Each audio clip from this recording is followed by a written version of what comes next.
John Paul II and the starting of World Youth Day. John Paul II started World Youth Day by having a gathering of youth in 1985 on Palm Sunday in Rome.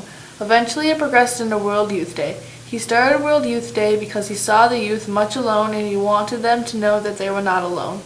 World Youth Day has impacted millions in the Catholic faith to reaffirm their faith, join religious vocations, and many parishes have been strengthened. Karol Joffrey Wojtyła was born on May 18, 1920 in Wasolin, Poland.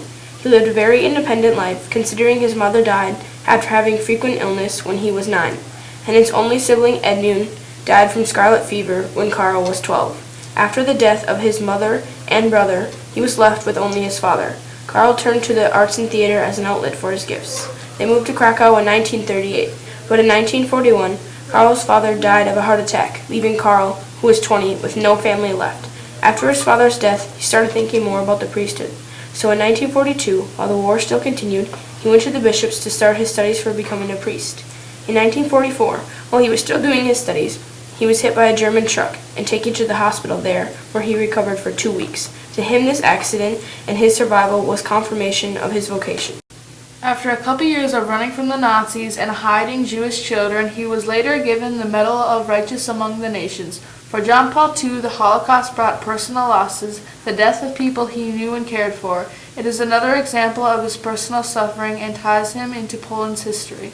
After the war, he got ordained a priest in 1946 and later became the Archbishop of Krakow. In 1947, Karol got to visit Padre Pio, and during his confession, Pio told Karol that he would someday reach the highest point in the church. It is said that Karol believed this was fulfilled when he became cardinal.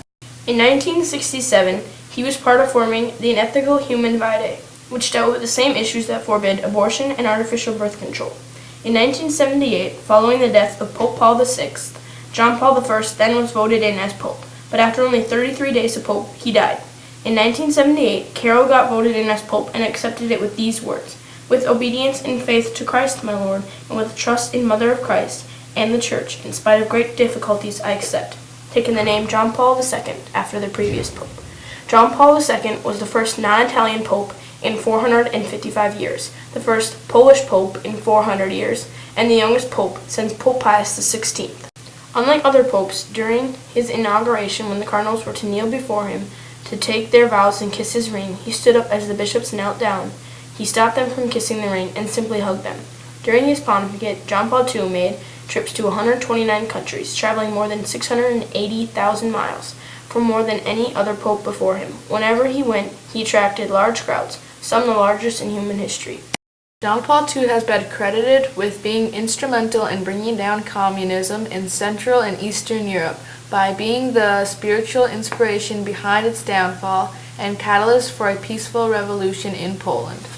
Lech Walesa, founder of Solidarity, credited John Paul II with giving Poles the courage to demand change. According to Walesa, before his pontification, the world was divided into blocs. Nobody knew how to get rid of communism. In 1979, in Warsaw, he simply said, "Do not be afraid," and later prayed, "Let the Spirit descend and change the image of the land, this land." As he entered St. Peter's Square to talk to the audience on May 13, 1981, he was shot in the abdomen and critically wounded by Muhammad Al-Aqqa, a Turkish gunman. He nearly lost 3/4 of his blood, rupturing his colon and intestines multiple times. He went through 5 hours of surgery. The following year, he visited his assassin in jail and forgave him, stating that he felt like a brother to him. He attributed his survival to the intercession of Our Lady of Fatima. The next World Youth Day is due to be celebrated from July 25th through the 31st, 2016 in Krakow, Poland. This will be the second World Youth Day to be held in Poland, now as a tribute to Pope St. John Paul II, who was canonized in April 2014. Considering all of the heartache, loss, and even attempts on his life, John Paul II is an example to young and old alike in his unfailing forgiveness, humility, and strong virtue. Because of his struggles and the historical events that he had to go through, he was influenced to start World Youth Day. Perhaps because he experienced the loss of death at an early age and he saw the ravages of war, violence, hatred, and unrest in the world. Looking back to the priesthood years of the Pope, he formed small groups called rodzinka, meaning little family. They met to pray and discuss ideas. The success of the smaller groups led up to several big groups of adults and young couples with whom he was involved. The activities of the Pope always involved the youth, even in his early life. The purpose of World Youth Day, therefore, is threefold: putting trust in youth, gathering together from all corners of the globe, meeting the international world on a human level to discover hope and build united peace. When he was asked in an interview why he started all this, the Pope smiled warmly and said, "I started it because I saw them so much alone, and I wanted them to know they were not alone."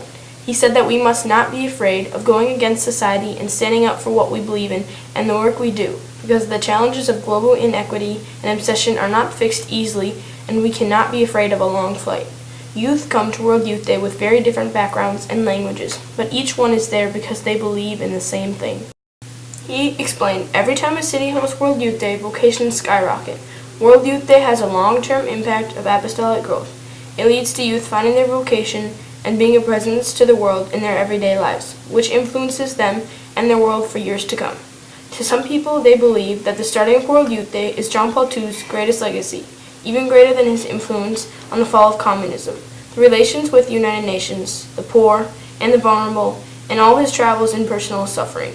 Alex from Texas quoted that this Pope met youth on our level, empowering us to change the world, and showed us that adults in the church believe in us. Most people in such positions of authority do not truly listen to us or address our concerns. He gave us each the value and worth we struggle to find. When he spoke with my interest, and for some crazy reason, I felt like he knew me. A quote by Jenny Bales said, "John Paul II changed us, formed us, and most significantly loved us. He has a dramatic influence on our lives." John Paul II gave the youth a roadmap, a set of railings upon a bridge, to act as guidelines to not be afraid and to follow on the path, so not to fall off. The youth respected him for not compromising his values and for his genuine love and concern for the young. Our generation has seen the wrong practices that have destroyed corporations, individuals, and families. Therefore, we strive for morals and honesty in our every action. This generation is beginning to vote, enter the workforce, start families, and start taking responsibility in the society that we live in. As youth in desperate need of clear guidance in our troubled world, John Paul II gave us such wise counsel. He believed we are the answer to the world's problems and listened to our needs and concerns. John Paul II's greatest accomplishment will forever be his impact on an entire generation of young people, Catholics, Protestants, and non-Christians alike. John Paul II died in Italy 2005. It was announced in July of 2013 that he would be declared a saint in April of the following year. He is now referred to as John Paul the Great. On Palm Sunday in Rome, John Paul II led the Catholic Church in starting World Youth Day. Why? Because he saw the youth much alone in the world, and he saw how they needed someone to believe in them. He wanted them to know they were not alone, and that they had much importance in the world. The legacy of Pope John Paul II has been that the World Youth Day has impacted millions in the Catholic faith. To reaffirm their faith, join religious vocations, and many parishes have been strengthened, all because of one idea that he had, and it changed the lives of millions.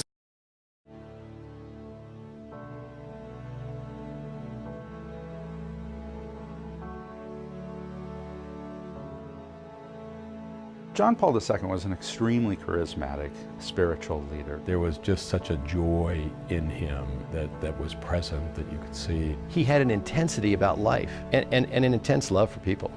I mean, he intensely loved people. That's what he was driven by. He was an academic, an amazing academic, but also did a lot of work with families. He's like everybody's grandpa.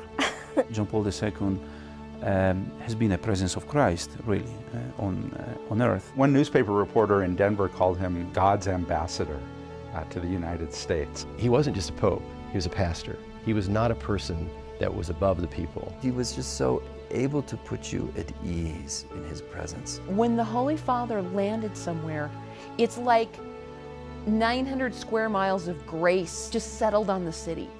World Youth Day is the largest gathering of Catholic young people in the world, and in 1993 all of those people from all over the world came to Denver, and the Pope joined them.